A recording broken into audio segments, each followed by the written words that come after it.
Hello everyone, आज का जो मेरा वीडियो होने वाला है, इस वीडियो में आप लोगों के पास लेके आऊँ बहुत ही ख़ास जानकारी। जैसे कि आप सभी लोग जानते हैं कि मैं हमेशा कुछ न कुछ फिशेस से, एनिमल से, पेट से रिलेटेड चीज़ें आप लोगों के पास मैं हमेशा ही लाने की कोशिश करता हूँ, दिखाने। कभी कभी वीडियोस कुछ आगे पीछे हो जाते हैं, लेकिन रेगुलर ज़रूर होते हैं, मतलब कि आते हैं ही, मतलब आना होता ही है। आज का जो ये मेरा वीडियो है, आप लोग जान रहे होंगे, आज भी एक मैं यूनिक फिश और जिसका हिंदी में उसकी पूरी इन्फॉर्मेशन और उसका वीडियो मैं ला रहा हूँ आप लोगों के पास में। उस मछली का नाम है ड्रिफ्टवुड कैट फिश। जैसे कैट फिश की मैंने बहुत सारी प्रजातियाँ, बहुत सारी वैरायटीज़ के बारे में वीडियोस बना चुका हूँ ऑलरेडी। जो आप लोग सर्च करेंगे गूगल पे या यूट्यूब पे तो उनके वीडियोस सामने आएंगे, जिनके बारे में बहुत तरह तरह की जानकारियाँ दी हूँ। आज एकदम यूनिक मछली है जो एग्जॉटिक फ़िश है, जो कि अपने इंडिया में नहीं पाई जाती है, और ये मैंने आप लोगों के लिए मंगवाई है और लाया हूँ आप लोगों को इसके बारे में पूरी चीज़ों को दिखाने के लिए। तो आप लोगों को मैं बता दूँ, अचानक से ठंड भी बहुत तेज़ के साथ बढ़ गई इस साल। तो आप लोग एक्वेरियम के लिए अपने हीटर तो अगर लगाए नहीं हैं तो लगा लें ज़रूर से, क्योंकि टेम्परेचर काफ़ी ज़्यादा अप डाउन हो रहा है। दूसरी चीज़ मैं आप लोगों को सजेशन देना चाहूँगा, और आप लोग हीटर लगा के भी रखे हैं तो अपने घर में एक हीटर, एक फ़िल्टर और एक फिश फूड एक्स्ट्रा रखें, बिकॉज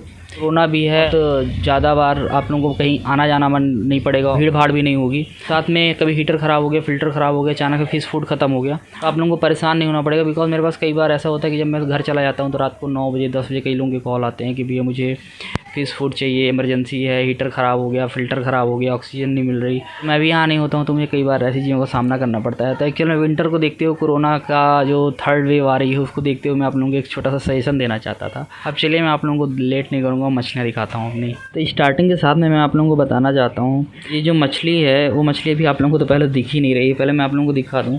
आप लोग ये हिडन प्लेस और एक ये शो पीस देख रहे हैं मेरे पास, टॉय जिसे बोलते हैं, या हिडन प्लेस या शो पीस, इसके अंदर वो छुपी हुई है।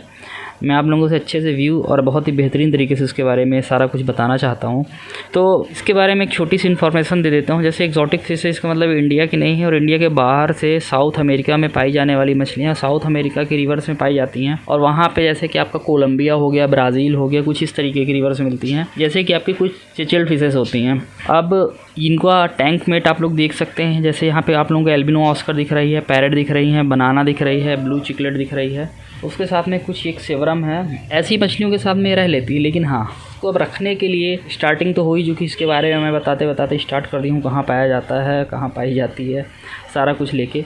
और टैंक इसको चाहिए एकदम से अच्छा खासा और बड़ा टैंक चाहिए, और हिडन प्लेस पर्याप्त चाहिए। टेम्परेचर जो होता है ये गर्म पानी में पाई जाने वाली मछली है। तो मतलब जैसे कि आपकी ऑस्कर्स हो गई, पैरेट्स हो गई, चिचिल्ड्स हो गई, चिकलेट हो गई, ये सारी की सारी गर्म पानी की मछलियाँ होती हैं। से ही इसको भी गर्म पानी, मतलब इसका जो टेम्परेचर होगा 30 डिग्री सेल्सियस, मिनिमम आप मान के चलो 22 डिग्री सेल्सियस होना चाहिए। पीएच लेवल सभी मछलियों को फ्रेश वाटर का सेम होता है, 6.5 परफेक्ट होता है। उसके साथ में आप लोग सोच रहे होंगे इसकी हाइट, मैं इसे पूरा निकाल के भी आप लोगों को दिखाता हूँ। तो जिसकी हाइट होती है, मतलब लंबाई कहा जाए तो लंबी होती है, 1 फीट तक की जाती है, मतलब 1 फीट लॉन्ग तक हो सकती है। और जिसकी एज है वो 20 ईयर तक होती है। एक्वेरियम में आपका डिपेंड करता है किस तरीके के टेम्परेचर और एटमॉस्फेयर में आपका एक्शन सिस्टम कैसा है, अमोनिया लेवल कैसा है, उसके अकॉर्डिंग वो रहती है। और मैं आप लोगों को इसके बारे में कुछ खास चीज़ें बताना चाहता हूँ। तो अब आप लोगों को मैं दिखाने वाला हूँ इसको, इसके हिडन प्लेस से आपके लिए निकालूंगा थोड़ी देर के लिए। उसके बाद मैं इस हिडन प्लेस को वहीं पे वापस से रख दूंगा। और ये हिडन प्लेस भी थोड़ा थोड़ा ड्रिफ्टवुड के ही जैसे है, जिसको काफ़ी ये मछलियाँ पसंद करती हैं और उसके अंदर ही रह रही हैं। और ये जो इनका कलर है और इनका नाम है वो इसी वजह से है, बिकॉज ये वुड की जैसे दिखती है, इनकी कलर, साइज़। और जो ड्रिफ्टवुड होते हैं, वुड्स होते हैं रिवर्स वगैरह में, ये जहाँ भी पाई जाती हैं उन्हीं के साथ में छुप के रहती होंगी और उन्हीं के साथ में हाइड हो जाती होंगी। इस वजह से इसका नाम ड्रिफ्टवुड फिश, कैट फिश रखा गया। और इनका बिहेवियर होता है और ये फ़िश होती हैं वो कैट फिश के ही जैसी सेम टू सेम है, इसकी वजह से इसे कैट फिश भी कहा जाता है। जैसे कि आप लोग देख रहे हैं, मैं आप लोगों को व्यू के लिए एक इसकी शूट किया था जब मैं लाया था, तभी पहले ही। फिर उसके बाद मैंने इसे बड़े एक्वेरियम में शिफ्ट कर दिया था।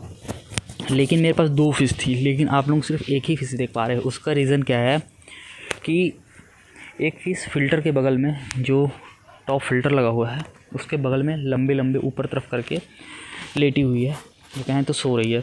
उसका रीज़न ये है कि इस एक्वेरियम में हीटर नहीं लगा, एक तो ये गर्म पानी की मछली है तो इसे कंफर्टेबल फील नहीं हो रहा है। इस चक्कर में क्या करती हैं, अपने कलर को कम कर देती हैं, डल। इसका कलर आप लोगों को ड्रिफ्टवुड के जैसे दिख रहा होगा, लेकिन जो दूसरी वाली चीज़ है उसका कलर एकदम से वुडन, जो हाइड होने वाला कलर होता है वो वाइट होने लगा था, जिसकी वजह से मैंने तुरंत ही इसे निकाल के दूसरे टैंक में, ऐसे टैंक में डाल दिया था जिसमें हीटर लगा हुआ था।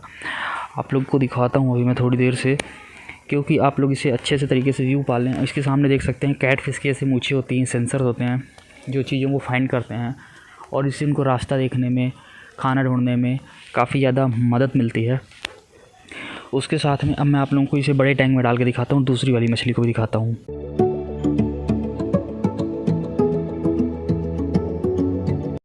अब मैं इनको निकाल के, एक बड़ा टैंक है जिसमें हीटर भी लगा हुआ है, आप लोग देख सकते हैं। जैसे ही मैं इसे निकालने लगा तो दूसरी वाली भी आ गई। आप लोग दूसरी वाली का कलर भी देख सकते हैं, ये थोड़ा सा डल हो गया। ऐसी कंडीशन अगर किसी मछली में होती है तो तुरंत समझ जाइए कि उसे उस टैंक में कंफर्ट नहीं हो रहा है और वो रह नहीं चाह रही है। अब जैसे मैं इस टैंक में डालूँगा, आप लोग देख सकते हो यहाँ पे अभी सेटअप किया हुआ था मैंने टैंक इन मछलियों के लिए, जो कि पानी का टेम्परेचर दोनों टैंक का सेम था और ये लंबा भी है। हीटर ऑन है, मतलब धीरे धीरे करके टेम्परेचर इसका मेंटेन हो जाएगा 1-2-3 घंटे के अंदर। उसके साथ में आप लोग देख सकते हो कि अभी इस पे आप लोगों को मैं दिखाता हूँ कि कलर भी इसका सही हो जाएगा और इस पे आप लोग देखेंगे कि काफ़ी कंफर्ट रहेगी। अब मैं आप लोगों को एक चीज़ बताता हूँ, ये मछली आप लोग सोच रहे होंगे आप लोगों को ख़रीदने लायक है या नहीं, आप लोगों को ख़रीदना चाहिए या नहीं, और इसकी कीमत कितनी होती है। वैसे इसकी जो रिटेल प्राइस है हम लोगों के पास में वो लगभग 300 रुपीज़ ईच, मतलब कि 600 का पेयर तक होता है। और दूसरी बात इसको बता दूँ, आप अगर ऐसी मछली रखना चाहते हैं जो आपके एक्वेरियम के चारों तरफ घूमती रहे, दिखती रहे और अच्छा व्यू आए, तो ये वैसी मछली नहीं है। ये मछली हाइड होके रहेगी और जब अपने आप को एकदम सेफ़ और कंफर्ट फील होगी तो ही ये बाहर आएगी और घूमेगी।